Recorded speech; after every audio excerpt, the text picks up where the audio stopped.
You're so goofy. Okay, Miss McMains, tell us Hi. about your daughter. Okay, so Olivia is in 3rd grade. She is at Lamar Elementary. She's been here since pre-K. She loves to dance, she loves to swim, she loves horse riding. She loves maths, she hates reading because it's hard work. Her favorite thing about 3rd grade is her teacher, Mrs. Science.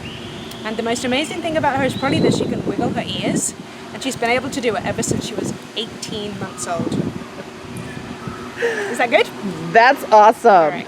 So you told me that last year you found out about SSES. Can you tell me what you found out about it and how it's helped the family? Oh, absolutely. So I found out about the grant and I applied for it, and it was a bit of a struggle just because lots of, hoops to jump through. And then we got the money and I got on the Class Wallet system, and there was nothing there that I really wanted or needed. And the clock was ticking. You had to spend the money in a certain amount of time, and what I realized is I really wanted additional tutoring. So Olivia was at home with me for the half of kindergarten and the whole of 1st grade, and there was a significant fall off in her progress and her learning. There was no regression, some in math, but she just really needed expert support with a tutor who could meet her needs. And then I couldn't find those tutors through the vendor system that was in place. And so we're part of Lamar's deal is it's in a 1882 partnership. And so I approached Doug Dawson, who's the head of the organization, and said, could we figure this out somehow? And he agreed to become a vendor, which meant any tutor I found or any vendor I found, he would become the in-between, the payer, and kind of the supplier, and I would just come to him with my needs. So I transferred funds to him. 3 or 4 other parents at Lamar did as well, and so we had flexibility of time, flexibility of finding the people that we really wanted. All of that to say is that I probably spent $500 on an advocate to help me navigate special education at Lamar, and it was paid for by our partnership people, my money, but they were paying it. And then I used another $600 for tutoring over the summer with the special educator who is now my child's case manager and interventionist. And what that meant is that Miss Lisa would come to our house 2 times a week. She'd get to know Olivia, she'd get to know me. It was in our environment, so it was incredibly comfortable. She knew Olivia when we hit the beginning of the year, but she also had a baseline on what motivated her, what she loved, what her weaknesses were, what her strengths were, and it was just like a profoundly great way to start 3rd grade. And we still have some of those funds left that we're hoping to use for more tutoring when the time comes. And again, there's no time limit on it because of this partnership setup we have. That is great to hear. Now, recently, Olivia qualified as medically fragile, and you shared that allowed her to get additional funding. How will that funding help Olivia and the family? Ooh, great question. So $3,500 is on its way to our Class 1 it, and again, I'm going to transfer it over to the partnership. It hasn't arrived yet, so I haven't really thought long and hard about how to use it. The reality is that Olivia has a lot of intervention. Her day is incredibly busy. After school, she has physical therapy, private speech therapy. She does therapeutic horse riding. She does hip hop.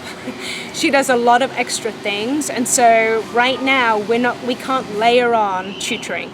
We can't pay for her to be doing more after school or at the weekend because she just needs a chance to be a child.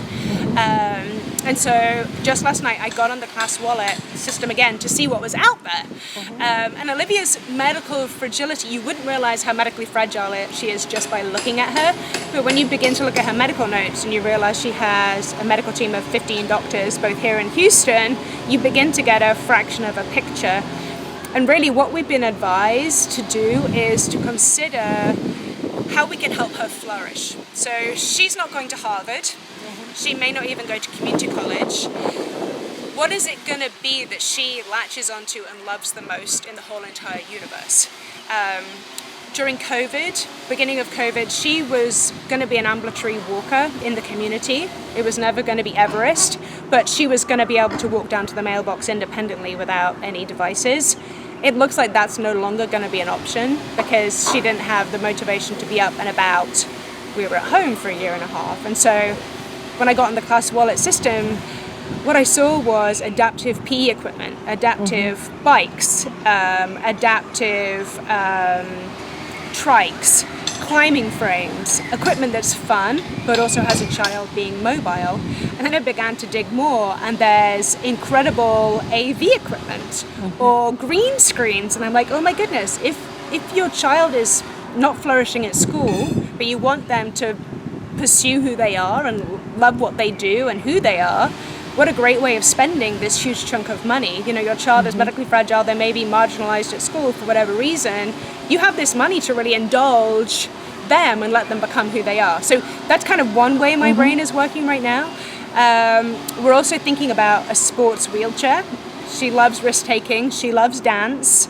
We're seriously considering getting her a high-tech sports wheelchair so she can use it during PE, she can do dance programs with it, she has the opportunity to do basketball and a lot of other things through adaptive sports programs here in town with Kinetic Kids. And again, that will allow her to have the cardiovascular workout with the right equipment as opposed to kind of her clunky day-to-day wheelchair, which is good, but it's not fully empowering, if that makes sense. So that's where we are right now. That is awesome. Is there any words of wisdom that you would like to share with support staff that are working with kids who may qualify as medically fragile or receive access of additional funds through SSES? Yeah, so I would always say, ask the question. The only thing they can say is no. So I'm not a parent who takes no. Dr. Allen knows that. If somebody says no, well, tell me why I need to speak to somebody else. So when I found out about the grant and put in the application, the computer said no. And so instead of saying, oh, all right then, I followed up with an email and I made a phone call and I spoke to Disability Rights Texas. And off the back of all of that, I realized that it was saying no because people at the top of the system had misunderstood the category change. And so it was nobody's fault, the information hadn't trickled down. And so my advice would be, ask the question, are you sure no is the right answer? And then go to people who may know. And so once you do know the answer, you can then tell other people. So Olivia's physical therapy therapist through the district is now recruiting other parents, and she and I have encouraged 2 other parents to apply, both of whom have now got the grant money coming their way. So I think really it's word of mouth and not accepting no as an answer and making the follow-up call. And then also looking at what the IEP documents really say. If it's not in the IEP document, you can't submit again to kind of fight the no. It has to be documented. So please make sure the documentation is correct, make sure it's accessible, and make sure parents have the support to put in the application. They need the documents digitally, they need their child's unique identifier number, they need to know exactly what their child's legal name is according to the school records, and then they need to understand how the money comes to them and how to use it. So a lot of it is logistics. That's awesome. Thank you so very much. You are very welcome.